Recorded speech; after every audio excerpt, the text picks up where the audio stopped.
Private sector's already there. You just have to shout from the rooftops. Look at where poor Indians get their care. 80% of the poorest Indians do not go to a government clinic and receive putatively free, but in fact not free at all, health care. They go to a private provider and they pay.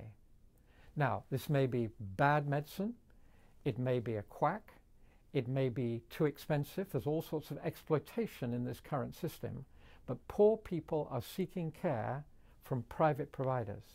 The challenge is, what can the government do to improve the quality of that private provision, to protect the interests of the poor, and to partner with the poor, with the private sector? We're particularly interested in public-private partnerships, where the government says, just like it does in telecoms or bridges or all kinds of other things, the government says there's a limit to what we can do.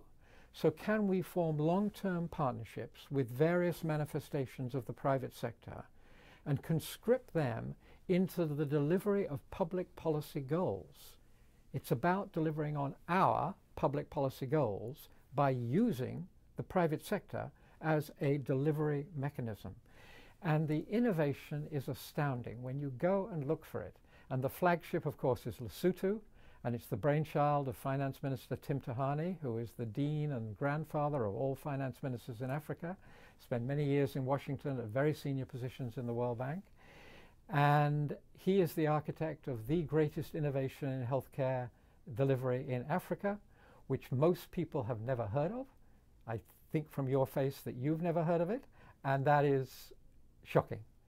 Everybody should be knowing about this. Everybody should be beating their path to Maseru, the capital of Lesotho, to see this great innovation and understanding its transformational implications for Africa generally.